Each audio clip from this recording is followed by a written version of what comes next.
Hello. Yes ma'am.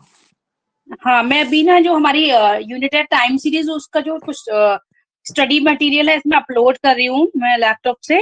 फिर हम अभी करते हैं with okay in ma'am. 1 minute. Okay. Okay ma'am.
Wait, मैं अभी शेयर पीडीएफ।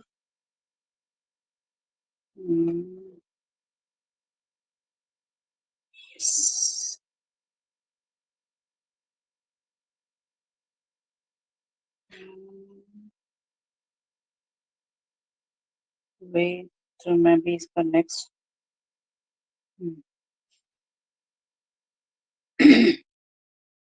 यहाँ से कर लेते हैं। Okay, can you hear me? Hello. Yes I can hear you. Okay, एक टाइम सीरीज हम इससे कर लेते हैं। Okay, what it mean, first हम ये समझ लेते हैं इसका मीनिंग क्या है। An arrangement of statistical data according with time of occurrence, means के कोई भी हमारे ऑब्जर्वेशंस हैं, जैसे कि नॉर्मली मीन, मीडियन मोड और अदर डाटा में हम सिर्फ ऑब्जर्वेशंस ले रहे थे, बट इसमें हम टाइम के साथ लेंगे, है ना। जैसे मान लो कि प्रोडक्शन ऑफ एनी क्रॉप ले लिया हमने, तो सम ईयर्स के लिए हम उसको सम पर्टिकुलर टाइम के साथ लेंगे कि हमारे किस ईयर में किसका प्रोडक्शन कितना हुआ, या सेल परचेज है, इनकम किसी पर्सन की या कंट्री की। तो जो भी ऑब्जर्वेशन गिवन है वो टाइम के साथ गिवन होंगे, ठीक है। Yes ma'am. तो इस टाइप का जो भी डाटा होगा that is called time series. Okay. Definition: a time series is a set of observation made at specified time and arranged in a chronological chronological order. Chronological order means के year wise, means जो observations है, means के suppose हम last 10 years का देखें, है ना, तो last 10 years का कुछ भी अगर sales देखते हैं किसी प्रोडक्शन मीन्स किसी आइटम की, तो लास्ट 10 years क्या है, 2011 से टिल नाउ तक हम देखेंगे, है ना। तो उस ऑर्डर में हमारी जो सेल्स हैं, तो दैट इज क्रोनोलॉजिकल ऑर्डर। तो टाइम के साथ जो भी ऑब्जर्वेशन गिवन है that is called time series. Okay. Okay, ma'am. For example, if you observe agriculture, production, sales, national income, etc. over a period of time, इसके time के साथ जो हमें ऑब्जर्वेशन गिवन है, दैट इज, बंद कर लो। ये समझ आ गया? क्योंकि Yes, इसका जो भी आगे मेथड है वो बिना इसकी डेफिनेशन और थ्योरी के अंडरस्टैंडिंग के बिना नहीं हो पाएंगे, इसीलिए हम पहले ये कर रहे हैं. Okay, Yes, ma'am.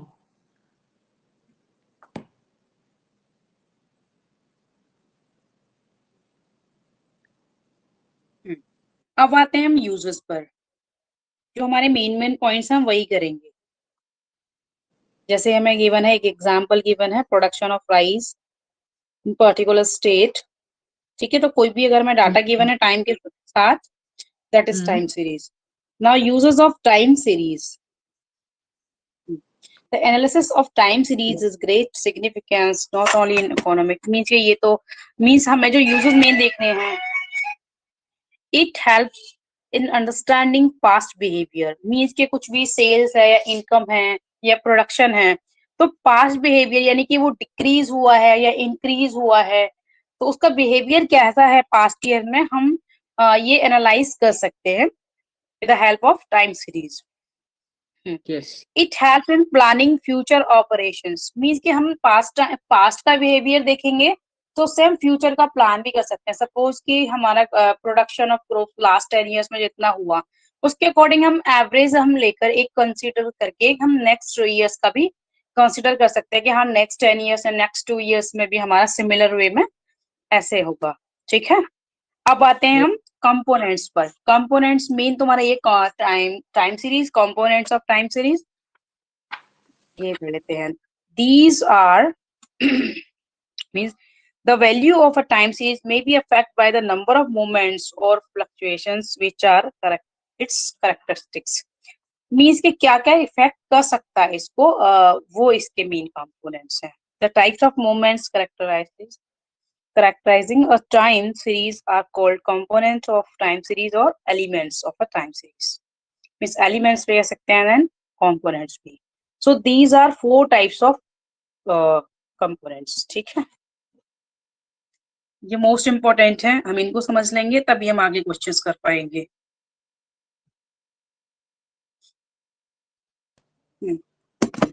Yes. First, secular trend, seasonal variation, cyclical variation, irregular variation. Yes, ma'am. जैसे हमें ये डाटा गिवन है, तो सेक्युलर ट्रेंड को फर्स्ट ऑफ ऑल हम अंडरस्टैंड करते हैं. Secular trend is also called long term trend और सिंपली ट्रेंड. मींस कि कुछ मान लो कि कुछ प्रोडक्शन है या सेल है, तो एवरी ईयर सपोज कि कुछ मीन एक फिक्स अमाउंट से हमारा इंक्रीज या डिक्रीज हो रहा है, एक ट्रेंड बनाया हुआ है कि हाँ 10% इंक्रीज हो जाएगा, या इनकम किसी की 10% या सेल जो भी है इंक्रीज है या डिक्रीजमेंट है, तो एक पर्टिकुलर ट्रेंड है, एक फिक्स ट्रेंड है, that is secular trend. Okay, next,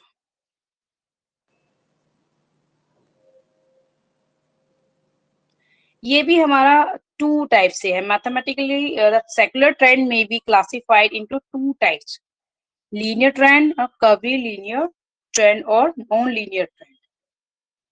अब इसको हम अंडरस्टैंड कर लेते हैं.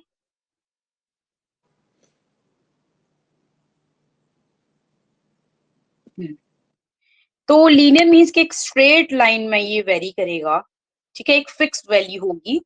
ठीक है, और जो नॉन लीनियर में क्या है, कर्व भी होगा. कर्व लाइन मींस कि अगर हम उसका ग्राफ ड्रॉ करें तो एक कर्व लाइन मिलेगी. ठीक है, और लीनियर में स्ट्रेट लाइन, या तो वो अपवर्ड होगी या फिर डाउनवर्ड होगी, पर स्ट्रेट लाइन में. ठीक है, और ये हो गया हमारा नॉन लीनियर. अब आता है सीजनल वेरिएशन, नेक्स्ट जो हमारा कंपोनेंट है. Seasonal variation occur in time series due to the rhythmic forces which occur in a regular period manner with a period or less than 1 year. कि अभी जो हमने सेकुलर ट्रेंड किया था वो एक लॉन्ग टाइम तक वही रिपीट होता रहता है या डिक्रीज या इंक्रीज. बट सीजनल में क्या है कि लेस देन 1 पीरियड में कुछ चेंजेस हैं, एक रिदमिक चेंज है, मीन्स के क्वार्टरली हो गया या हाफ ईयरली हो गया, कुछ चेंज है सीजन वाइज जो चेंज है, दैट इज, ठीक है। Okay. इसमें भी हमारे 2 फैक्टर्स हो गए, there occur seasonal fluctuations in a time series due to 2 factors, due to natural forces and second one is man-made convention. Man-made. So most important factor causing seasonal variation is the climate change. In the Okay. climate and weather conditions such as rainfall, humidity, mean कि अगर हम production crop production की बात करें, heat etcetera. For example, during winter there is greater demand for woolen cloths, hot drinks etcetera. Mean कि अब ये season पर डिपेंड करेगा कि हमारी किसकी सेल कब ज्यादा होगी, है ना. तो एक Yes, ये ma'am. सीजनल रिदम हो गया कि फिर से हमारी समर्स आ जाएंगी तब हमें कोल्ड ड्रिंक्स और हमारे मीन्स कॉटन क्लॉथ्स की नीड होगी. सिमिलरली अगर फिर से विंटर रिपीट होंगी तो अगेन हमें यही नीड होगी. तो एक सीजनल रिदम हो गया ये. तो ये चेंज क्या है, ये हमारा सीजनल चेंज हो गया, सीजनल वेरिएशन हो गया. Mm-hmm.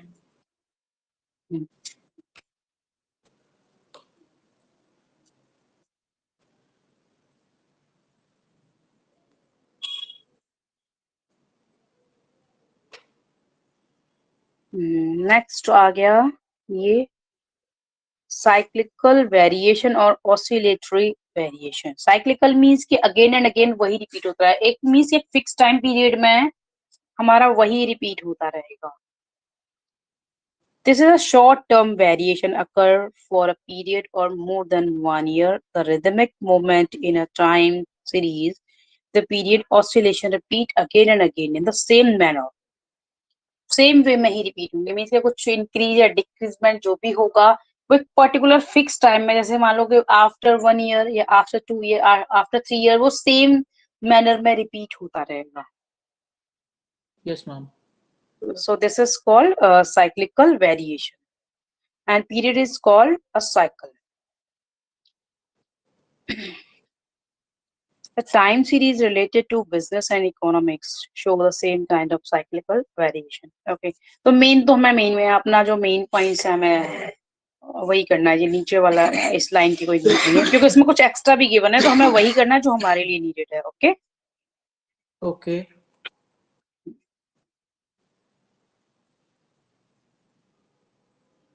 One of the best example for the cyclical variation is business cycle.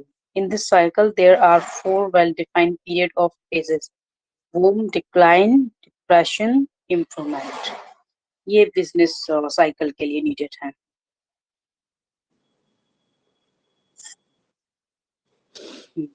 First condition हमारी प्रॉस्पेरिटी की मीन्स की बूम की है. देन डिक्लाइन वाली कंडीशन है डिप्रेशन, मीन्स की बिलो हमारा जो एवरेज है उससे भी डाउन हो गया. एंड देन अगेन इम्प्रूवमेंट हो गया.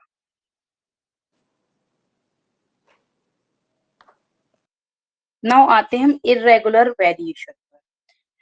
It is also called erratic, accidental और रैंडम वेरिएशन. मीन्स कि ये फिक्स नहीं होता, ये कभी भी मान लो कि हम कुछ प्रोड्यूस कर रहे हैं, कुछ मशीन में एरर आ गई है, कुछ भी हमारा इमीडिएटली जो भी हमारा जो वेरिएशन हुआ है, इंक्रीज या डिक्रीज हुआ due to some certain condition. ठीक है, तो ये हमारा इरेगुलर वेरिएशन है. Got it. वो तो हो गए हमारे रेगुलर जो हमने अभी अभी किए हैं. The 3 variation trend, seasonal, cyclical और जो हमारे फर्स्ट वाला जो हुआ था हमारा सेक्युलर वाला, तो 3 हमारे रेगुलर थे वेरिएशन.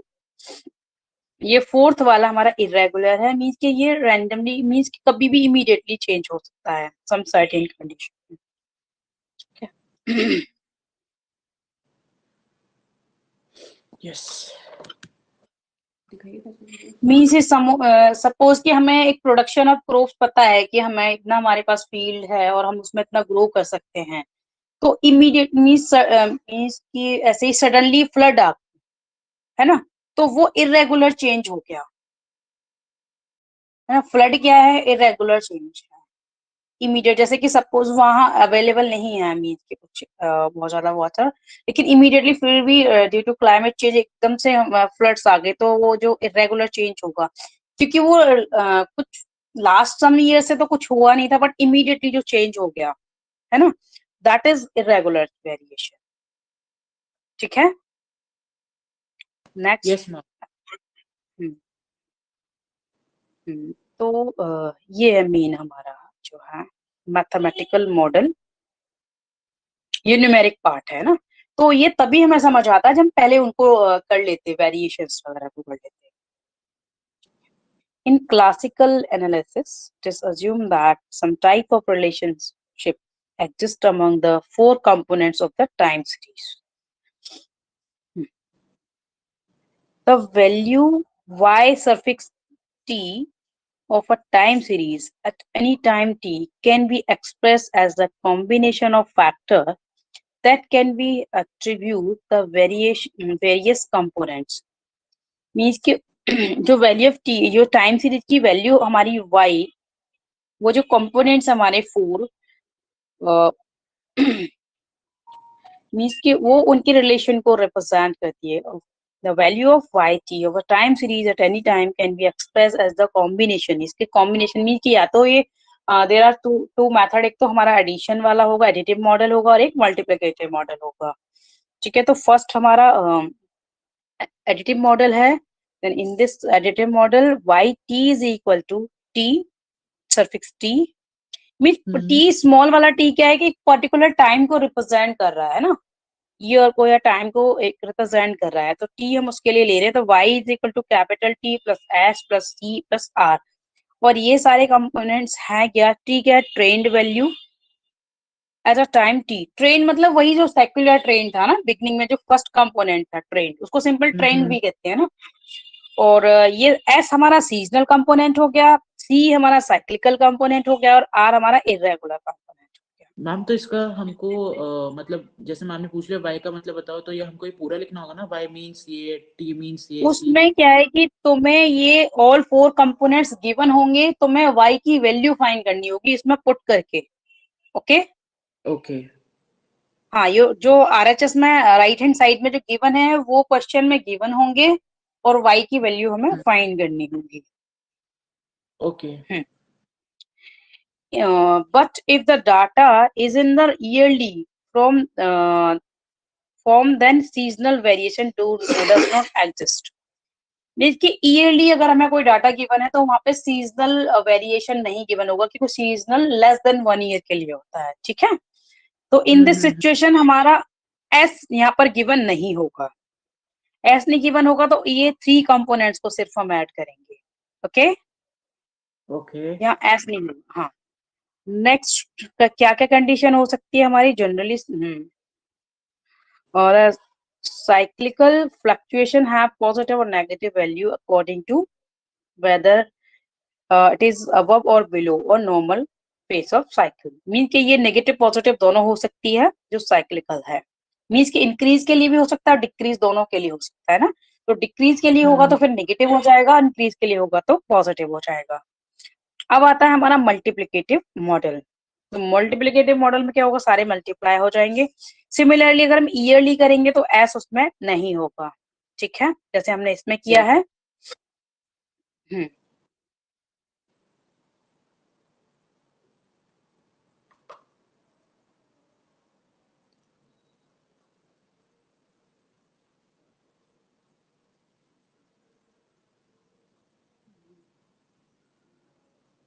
नेक्स्ट टॉपिक है measurement of secular trend. Secular trend is a long term movement in a time series. This component represent a basic tendency of the series. Basic means की means एक production या income या जो भी salary जो भी कुछ है, तो एक फिक्स मींस इंक्रीमेंट या डिक्रीमेंट होगा। एक फिक्स की 10% इंक्रीज होना है एवरी ईयर, है ना। 20% होना है, तो एक फिक्स ट्रेंड होगा। तो फॉर ए लॉन्ग टाइम तक ये हमारा फिक्स रहेगा, या 5% या 10% जो भी चेंजेस हैं इंक्रीमेंट या डिक्रीमेंट के, तो वो एक लॉन्ग टाइम के लिए होंगे। So that is called secular trend. तो following methods are generally used to determine trend in any given time series. Mean कि इसको फाइंड करने के ये मेथड हैं, और जो हमारे मेन मेथड हैं, हमारे लास्ट वाले दो मेथड हैं, मेथड ऑफ मूविंग एवरेज और मेथड ऑफ लीस्ट स्क्वायर, ये हमारे सिलेबस में है। ग्राफिकल वाला और सेमी एवरेज वाला नहीं है, ठीक है। Yes ma'am. तो फिर हम अपने वाले मेथड कर लेते हैं, मेथड ऑफ मूविंग एवरेज वाला। Yes ma'am.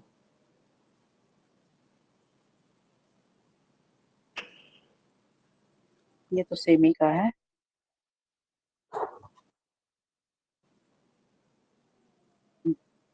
ये आ गया method of moving average. Example है ये, calculate 3 yearly moving average for the following data. तो ये हमें गिवन है 3 ईयरली, ठीक है, 3 ईयरली मूविंग एवरेज। तो हम क्या करेंगे कि 3 ईयर्स का हम पहले एवरेज फाइंड कर लेंगे, ठीक है।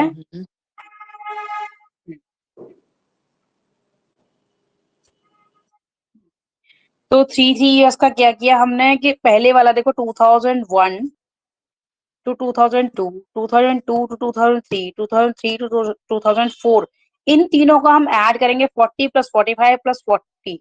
तीनों का है, पहले 40 है, देन 45 है, देन 40 है अगेन।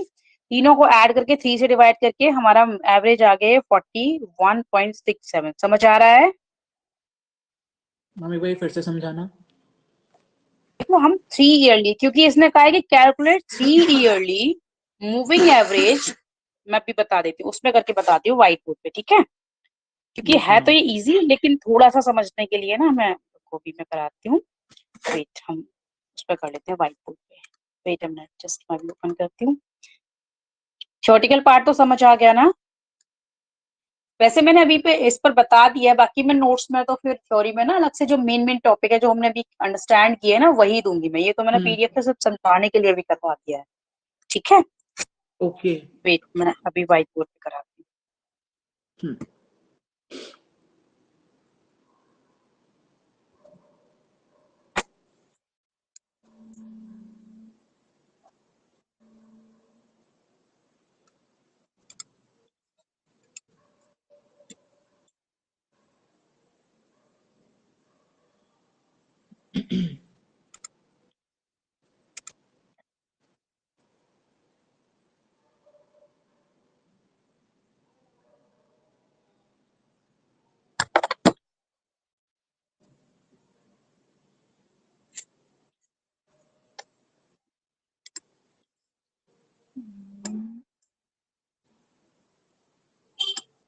जैसे हमें डाटा गिवन था, calculate 3 yearly moving average for the following data। Okay, data given था हमें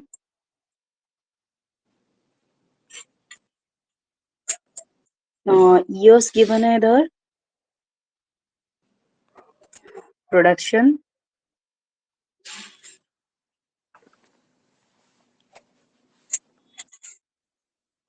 and 3 yearly moving average trend value।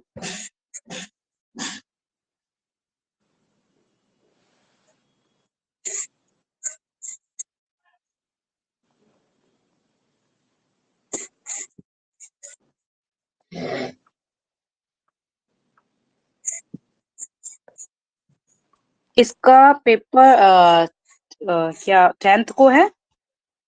Ma'am ये 10 से तो पेपर शुरू है अभी, लेकिन डेट शीट आई नहीं है। अच्छा अच्छा, 10th वैल्यू 10th से स्टार्ट है, अभी तक दी नहीं, टाइम ज्यादा Yes। बचा भी नहीं।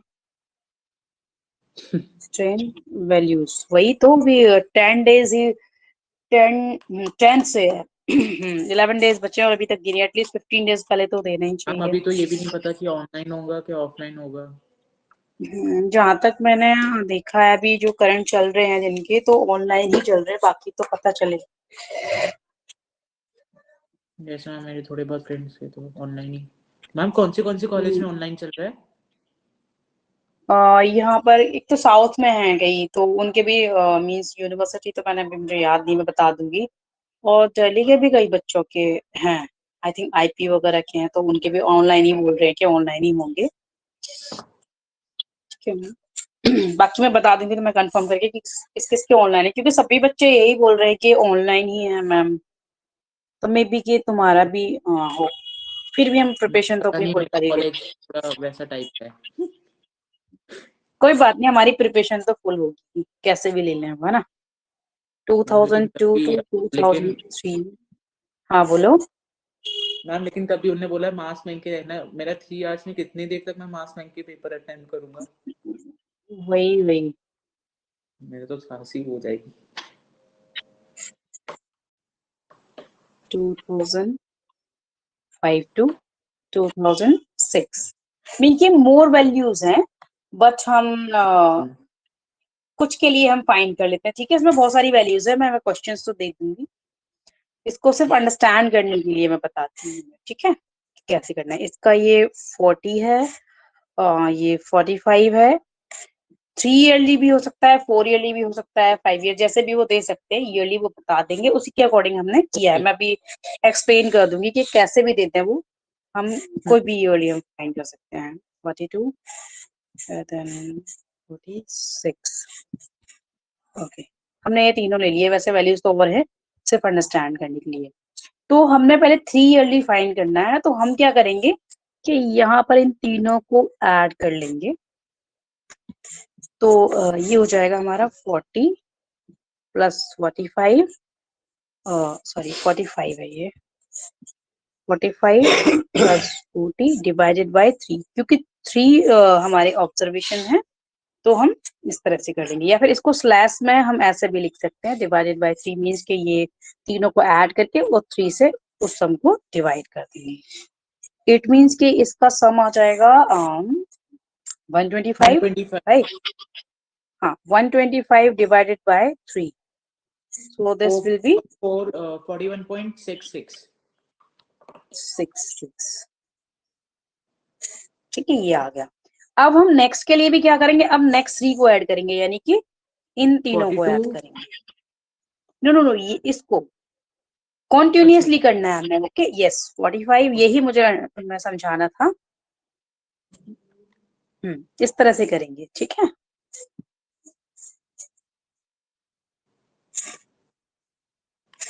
तो इसमें हो जाएगा 127 डिवाइडेड बाय 3, 42.33। तो ये हो जाएगा 42.33। और नेक्स्ट हम ऐसे ही कर लेंगे, नेक्स्ट किसको ऐड करेंगे हम, 40, इसको 42 40 40, ये ठीक है। अब समझ आ गया ना कैसे करेंगे मूविंग एवरेज फाइन हम, 3 यस ईयरली या मैम। 4 ईयरली का जो भी। अगर 4 ईयरली की बना तो हम 4 को ऐड करेंगे, ठीक है। यस अब मैम। हम नेक्स्ट ये इन 3 वैल्यूज को ले लेंगे जस्ट। 128 तो ये divided by 3 is equal to 42.66 answer आएगा। यस, गुड, डिवाइडेड बाय 3, ऐसे ही सभी का फाइन कर, ठीक है। मैं क्वेश्चन दे दूंगी इसको, अब तो समझ आ गया ना। यस मैम, क्वेश्चन मेरे को दे देना, मैं आपको करके दिखाऊंगा। हाँ हाँ, ठीक है। और वो जो क्वेश्चन मैंने सेंड किए थे वो हो चुके हैं या अभी करोगे? मैम बस ऑलमोस्ट हो गए, थोड़े से बचे हैं। ठीक है, अगर कोई डाउट हो तो पूछ लेना, ओके। तो आगे भी यस। इसी को, इसको ऐसे ही करना है। और 4 ईयरली वाला भी क्वेश्चन है, वो मैं सेंड कर दूंगी, तो करके फिर मुझे दिखा देना, ठीक है। ओके अब हम मैम। इसका आगे करें। यस। नेक्स्ट है, नेक्स्ट टॉपिक है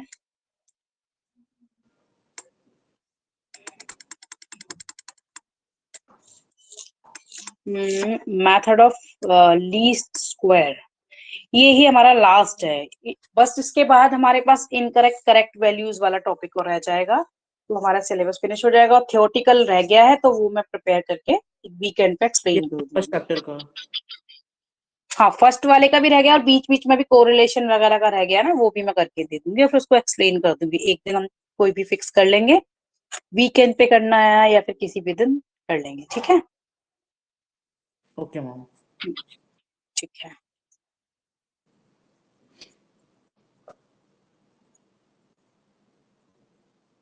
मेथड ऑफ लीस्ट स्क्वायर ये है, तो वेट मैं क्वेश्चन लेकर ही करा देती हूँ।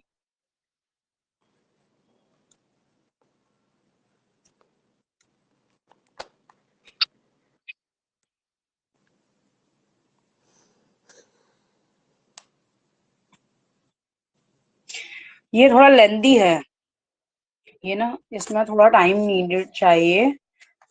Method of least square. हाँ ठीक है, ट्रेंड वैल्यू 1 सेकंड ये है।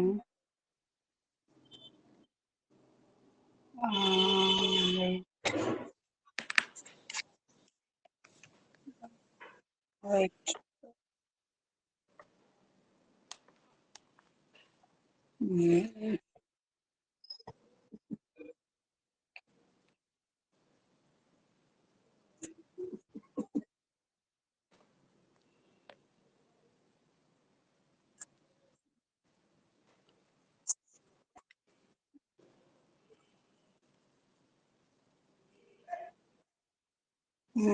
ये है, मैं भी कराती हूँ, वेट मैं भी वही निकाल रही हूँ।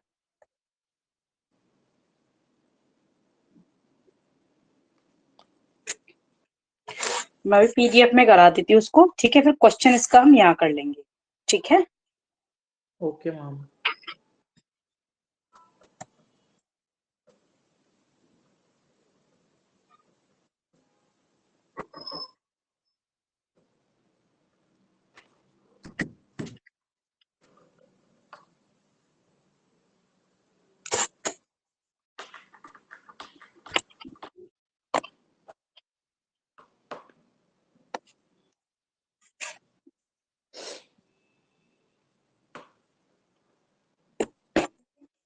हम्म,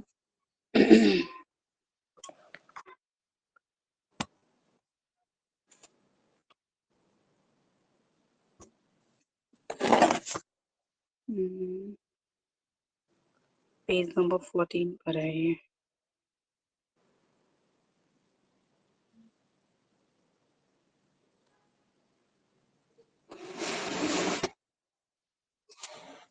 मेथड ऑफ लीस्ट स्क्वायर।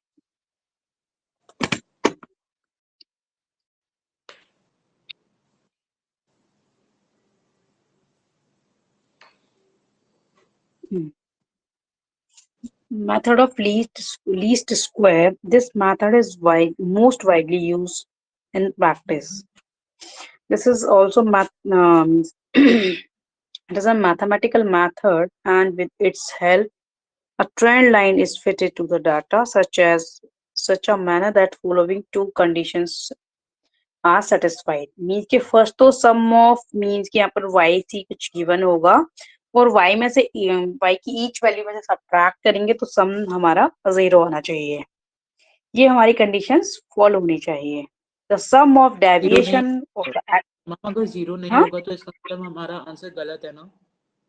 हाँ, बट वो आ जाएगा, अगर जो भी इसमें फिट होगा ना तो वो आ जाएगा। हम अभी क्वेश्चंस करेंगे, क्लियर हो जाएगा उससे, ठीक है। ओके।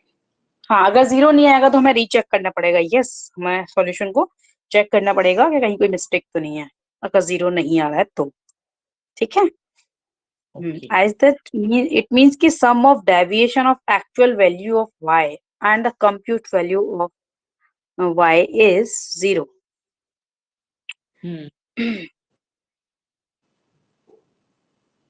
नेक्स्ट इस नेक्स्ट वाली कंडीशन भी हमारी फुलफिल होनी चाहिए कि y minus Y C whole square summation of y minus Y C whole square is least as the sum of square of the deviation of the actual value and the computed value is least। Mean कि Y C क्या है, computed है y, and ये actual value है y की, ठीक है। ये क्वेश्चन से और अच्छे से क्लियर हो जाएगा। The line obtained by this method is called the line of best fit. This method of least square may be used either to fit a straight line trend or parabolic trend. Sorry, parabolic trend. Sorry, parabolic trend. Straight line means कि वही जो हमारी linear वाली है, जो है ना, linear trend जो था, और जो पैराबोलिक क्या होगा, वो कर्वी ट्रेंड होगा। तो हमारा पैराबोलिक क्या होगा, पैराबोलिक यू नो कि कर्व टाइप का जो था, दैट इज। तो टू टाइप्स का हम इसको फिट करने के लिए अपने जो ग्राफ के लिए या जो भी ट्रेंड है उसको फिट करने के लिए हम इसको यूज करेंगे। Fitting of a straight line trend by the method of least square हम कैसे करेंगे? Let Y T be the value of time series at any time t, then yt is the independent variable depending on t.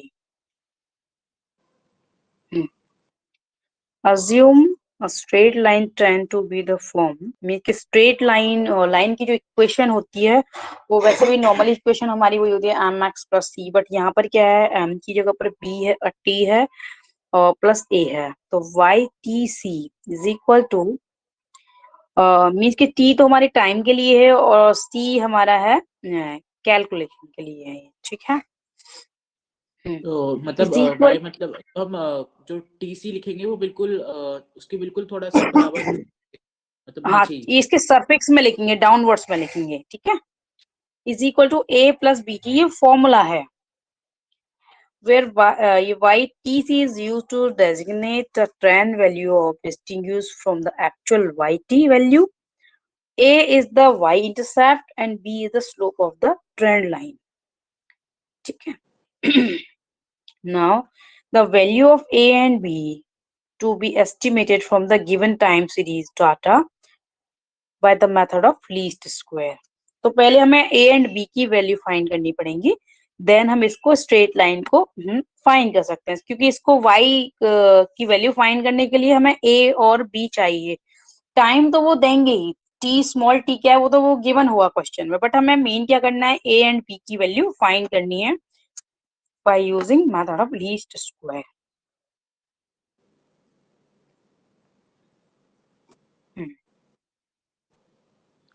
Okay, next 15 page number है।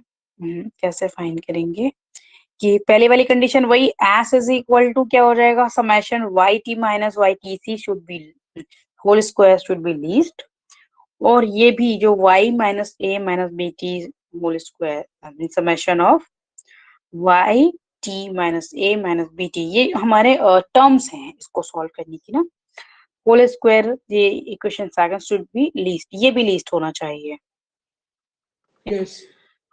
हाँ, दोनों को differentiate कर देंगे। ये डिफरेंशिएशन तुमने कर रखा है या फिर मैं इसको अलग से करा दूं?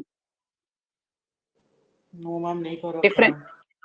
ठीक है, तो मैं ये करवाऊंगी कि ये वैसे भी लेंदी है, तो डिफरेंशिएशन पहले तो मैं करवा दूंगी क्योंकि तभी ये तुम्हें समझ आ पाएगा। ओके, ठीक है। मैं काम करते हैं कि अभी तुम प्रीवियस वाली प्रैक्टिस कर लेना सारी, ठीक है। जो भी मैंने क्वेश्चंस दिए हैं पहले वो क्वेश्चंस कर लेना सारे, हम वीकेंड पर रख लेंगे, तो उस दिन हम करेक्ट इनकरेक्ट वैल्यूज भी कर लेंगे। हम tomorrow and day after tomorrow of रख लेते हैं, क्योंकि वैसे ही हमारा लीस्ट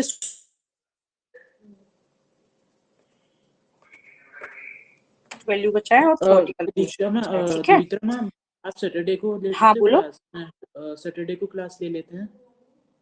ठीक है, सैटरडे को ले लेना, फ्राइडे ठीक है। कल भी ले लेंगे, तो सैटरडे को भी ले लेंगे, क्योंकि संडे को हो सकता है मैं कहीं जा रहा हूँ। ठीक है, तो हमारा सिर्फ वन डे का ही बचा हुआ है, ठीक है। वन डे का ही है, क्योंकि थ्योरी में चाह रही हूँ कि तुम्हें जब तुम्हारे डेट शीट आ जाए, थ्योरी जब तुम्हें प्रिपेयर करूंगी, हमारा हाँ मेथड ऑफ लीस्ट स्क्वायर हम सैटरडे को कर लेंगे, ठीक है। और जो करेक्ट इनकरेक्ट वैल्यूज वाला, तो ये दोनों टॉपिक बचे हैं, हम सैटरडे को कर लेंगे। और बाकी का जो थ्योरी है ना, जब डेट आ जाए तो उसका मीन्स कोई भी एक नेक्स्ट वीकेंड पर रख लेंगे, ठीक है। तब तक तुम ये सारे टॉपिक्स प्रिपेयर करना, हाँ तब तक तुम प्रैक्टिस कर लो। ऐसा करते हैं, फिर सैटरडे को कर लेते हैं ये दोनों, ओके। वहाँ कल भी क्लास लोगे ना? नहीं, कल फिर हम नहीं करते, क्योंकि हमारा सिर्फ यही बचा है, तो कल की नीड नहीं है। तुम चाहो तो ओके सैटरडे को ले लेना या फिर नेक्स्ट वीक किसी भी दिन ले लेना, ठीक है? क्योंकि हमारा मैम। मेनली तो एक ही दिन का बच्चा है और एक दिन हम थ्योरी कर लेंगे किसी भी दिन। तो बेटर है मैं तुम्हें क्वेश्चंस और दे दूंगी, सारे टॉपिक्स के क्वेश्चंस दे दूंगी, इसमें अपलोड कर दूंगी, क्वेश्चंस की प्रैक्टिस करना फिर, ओके? Yes ma'am. हाँ, और मुझे क्वेश्चन सॉल्व कर करके मुझे इस पे सेंड करना फिर, मैम मैं आपको ठीक है? व्हाट्सएप क्योंकि कर प्रैक्टिस दूंगा, भी, अपलोड करना नहीं हाँ होता व्हाट्सएप वीडियो। कर देना। हाँ हाँ ठीक है, कोई बात नहीं, व्हाट्सएप कर देना क्योंकि प्रैक्टिस भी जरूरी है। सिलेबस तो हमारा ऑलमोस्ट डन हो गया, ठीक है? Yes ma'am. हाँ, तो अभी तुम प्रैक्टिस करना, हम देख लेंगे सैटरडे को, नहीं तो नेक्स्ट वीक किसी भी दिन रख लेंगे। सिर्फ 2 डेज का हमारा वर्क बचा है, बाकी तो डाउट्स होंगे तुम्हारे, क्योंकि डाउट्स भी तो इकट्ठे होना जरूरी है ना, लास्ट मोमेंट के लिए नहीं रखने। और डाउट्स कब होंगे? जब तुम प्रैक्टिस करोगे, राइट? Yes ma'am. हाँ, तो बेटर है कि अभी तुम मोर एंड मोर प्रैक्टिस करो, देन डाउट्स भी हमारे इकट्ठे हो जाएंगे। और बाकी का जो ये 2 मेथड बच्चे हैं हमारे, इनकरेक्ट करेक्ट इनकरेक्ट वैल्यूज और मेथड ऑफ लीस्ट स्क्वायर, फिर हम लास्ट में कर लेंगे साथ में। फिर 1 डे हम किसी भी दिन थ्योरी का रख लेंगे, ठीक है? Okay ma'am. ठीक है, फिर तुम प्रैक्टिस करो, वो पहले वाले क्वेश्चंस के आंसर्स भी मुझे सेंड करना और मैं न्यू भी अपलोड कर दूंगी तुम्हें, ठीक है? चैप्टर वाइज मीन जो श्योर मैम। टॉपिक वाइज मैं इसमें क्वेश्चंस अपलोड कर दूंगी, राइट? ठीक है यस फिर, ma'am. Okay thank you ma'am. Okay, bye.